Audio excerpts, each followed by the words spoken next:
What is up, guys? This is Matt coming at you again, not so live from South Central Texas, and this week we are talking all things gear, or at least all things gear that are going to be in my pack when I leave for the AT in about 2 weeks. So my start date is April 2nd, so I'm thinking it's going to still be a little on the colder side, so I've kind of packed accordingly, but essentially I'm going to run through my big three, my clothing system, and then sort of just the other miscellaneous stuff I'm going to have with me. But at the end of the video, we should have gone through everything I'm packing in my pack when I leave.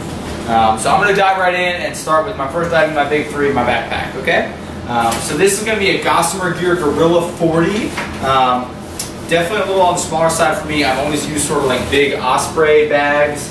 And obviously on this trip, weight is super critical, so I wanted to switch to something a little smaller. It kind of came down, I spent an egregious amount of time looking at packs, and it really came down to the Gossamer Gear Gorilla 40 or the Z-Packs Arc Blast, I think it was called, Arc Haul, one of those two.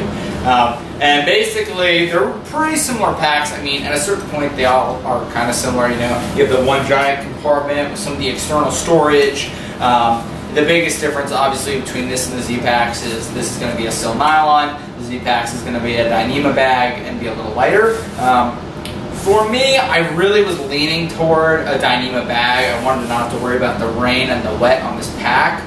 But at the end of the day, I really like some of the additional features I got from the outside of this bag, and I also really like the frame. So this bag, with all the features and everything, you know, with the frame, with the pad in the back, and with the sleep belt, comes in at about 2 pounds. And I think that's like a pretty solid weight considering all the features. So running you guys through what really sold me on this pack, you have this big mesh pocket out front, which I really love. I have a tarp, so you know, when that gets wet, I can always just stuff that down in here, let it dry on the outside, and I don't have to get anything inside my pack wet. So I really love that. And there's still enough room in this big mesh pocket that I can throw things like my rain gear in here. So if it starts pouring on me, I can just pull that out without stopping, without doing anything like that. So I think that's a really awesome feature. Moving to the back of the bag. A ton of lashing points like all over the place to attach stuff to, which again I think is crucial. I really like having stuff on the outside of my pack so I can get to it easy. And then not only are there a ton of places to attach things like this, I also get this little sit pad in here, right? So this was a big selling point for me. I sleep in a hammock and I use a half quilt. So my feet can get really cold if it's cold outside. So bringing a pad like this along with me really lets me keep my feet warm at night, but it also doubles as a pad for my back. So, I feel like with thru hiking, it's all about like multi-use items, and now that this is a little more multi-purpose, I feel better about bringing it along. So this also has a full aluminum frame on the inside. Some of the carbon frames make me a little nervous. Like, I have lots of carbon stuff. I think it's great. I think it's a great material, but I have heard like stuff like people like throw them down, the frame cracks or something like that. So I went with the aluminum frame, but awesome bag. I'll stop that. Moving on to my shelter over here, I have a Warbonnet Blackbird hammock. This thing is really awesome. I haven't used this a ton yet. I live out west, so a lot of the times when I go camping, it's either like in a bivvy or a tarp or in a tent. And I've always really loved hammocking, but I've never really had the opportunity to do like a big trip to the Northeast, which is funny because I grew up there. But yeah, the reason I decided to go with the hammock in the Northeast is I think there are a few benefits, right? You have to remember what the soil is like on the Appalachian Trail. You're in a lot of campsites that people are staying in all the time. That ground is going to be packed down. It's going to be hard to find that nice soft spot. Beyond that, there's a lot of roots, there's a lot of rocks. And I'm not saying you don't find that, on the PCT or something like that, but I think on the Appalachian Trail, especially with all the heavy use campsites, it makes a lot of sense to use something that gets you off the ground, or you can use you can pitch it in a spot that isn't a normal campsite. Beyond that, and on a trail that has so much rain, I think it would be nice to stay off the ground. I have no illusions about not getting wet, but I think this might keep me just a smidge less wet, which sounds pretty great. And this, by the way, going back, this is about 2 pounds fully with all the kit that I have on it. This is about 1 pound, the hammock, and then my tarp, which I'm about to talk about, is about 18 ounces. So this is kind of a heavy-duty tarp for the AT. So I went with the Superfly from Warbonnet. It's the Sil Poly version, but essentially I went with this. This is a 4-season tarp. It's got big old doors. The tarp goes almost all the way to the ground. It's kind of a bomb shelter of a tarp, and I'm doing that because I know on the AT I'm going to be out there during storms, I'm going to be out there during hard rain, and especially being in a hammock, I think getting that protection from the wind and the rain will keep me a lot warmer. So I am, paying the penalty in a couple extra ounces, but I think it will be very worth it in protection. So I was also actually looking at a tarp that was very similar to this, almost the same, but made out of Dyneema. But the price difference was, I think, something like $250 more, $200 more. And for me, the durability of the Sil Poly kind of outweighed the durability and the price, let's be real, kind of outweighed the benefits of the weight savings from the Dyneema tarp. If I had the money, I probably would have gone with the Dyneema, but I think I'm going to be really happy with this. I actually just seam sealed this. It's pretty new. My buddy has one, so I've used his. But I'm very excited to get out and test this before I leave. Also got some cool doodads for like the hammock doors to hold them back. Just hammock nerd stuff, don't worry about it. But moving on from there, so that's my backpack, that's my shelter. Moving on to my sleep system, I have, for a top quilt, I have an Enlightenment Equipment Revelation, which is kind of the, it's got like the foot box that you can zip apart and button apart, and it can turn into a flat quilt. But this is the 20-degree version. I think it's something like 23 ounces on my scale. I've used it a few times. It's super warm. I really love it. I haven't used a quilt on like a full-on trip yet. I've only used it for like car camping and stuff, so we're really excited to use this out there. But beautiful quilt, totally love it. Moving on. So that's actually the only quilt only top quilt I have for the trip.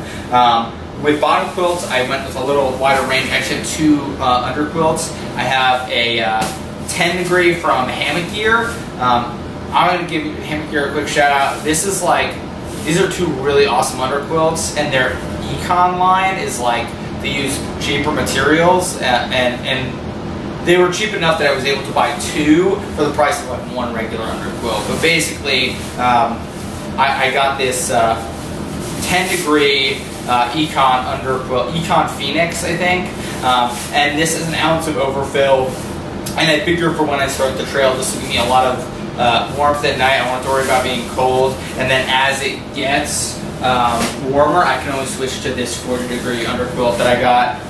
You can kind of just see volume-wise, I mean, they're massively different. I mean, the 40-degree is like 14 ounces as opposed to like the 24 ounces for this half under quilt for Phoenix, but or from Hammock Gear. But yeah, really love the under quilts. That's kind of my sleep system in a nutshell. I'm just throwing stuff everywhere right now. It's a disaster, don't worry about it. But yeah, moving on from, that's my big three. Like I said, I think for starting, my top quilt is 23 ounces and my under quilt is like 22, 23, same-ish region, and that'll all get lighter as I go, obviously. Moving on, as far as trekking poles go, I have an old pair of Black Diamond Alpine Carbon Cork blah blah blahs that I got as a gift a couple years ago. They have taken a beating and they're still going strong, so I mean, the handles are kind of gross, but I'm definitely going to bring these with me. I think they're pretty awesome. And then kind of odds and ends, I'll be bringing a knife with me. You know, I use a knife every day in my regular life, and I just want to have one with me on trail to like open stuff. I know not everyone's super sold on that, but for me it's worth the extra 2 ounces. I have a titanium pot from Evernew. I think I got it from the Z-Packs website, just a lightweight titanium pot, but this one is like I think it's like 600 milliliters. I'm worried that's going to be a little small for me. I do have like a little aluminum pot that I might bring. I've heard aluminum, like, it cooks food better, and titanium tends to burn food because it conducts better, so I might switch out to the aluminum. It might be worth the extra weight. We're going to see, because I'm already kind of pushing it with some of the weight stuff. And then some of my little odds and ends. I have a big old Anker battery. It's kind of huge. It's super heavy, but that's to charge this camera and my phone. So I'm going to bring that. I have a little Dyneema wallet for in town.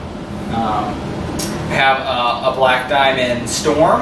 I know a lot of people buy the Spot, but this one has the extra weather protection and the and like a little bit of a longer battery life. I've used the Spots before, and like they. Yeah, I don't know. I like them. I didn't think there was anything wrong with them. I just got a good deal on this, and I was like, all right, you know, it's got some extra features. I'll play with it, see how it works. this needs no introduction, the Sawyer Micro Squeeze. Basically the same thing as the Sawyer Squeeze, but they made it tiny and an ounce lighter, and it has the same flow rate. It's good up to 100,000 gallons instead of eternity, I guess, but more than enough water for me. And then back to cooking stuff, my MSR Pocket Rocket. But that pretty much covers all my gear. If y'all have any questions for me, feel free to leave them down in the comments below. I will be leaving a link to like the whole list of the gear and everything like that. I'm sure some of you are like, what's your base weight? My base weight is 16-ish pounds. I wish it was lighter. It wasn't going to get lighter without me spending a lot more money, I think. So I am going to strip it down, and I think I could get down into like the very low teens once summer rolls around. We're just going to have to see. But like I said, leave any comments you have below. Hit a like. Only subscribe to the track. They're super awesome. And you can find me on Instagram at TheFlyingBeardsman, all one word. I know that's a weird name, but it's what I'm stuck with now. So y'all have an awesome day, all right? Peace!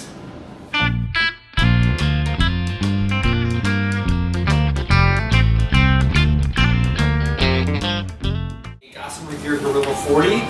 This is a really awesome pack. I'm gonna start this over because I feel like I've heard it 20 times.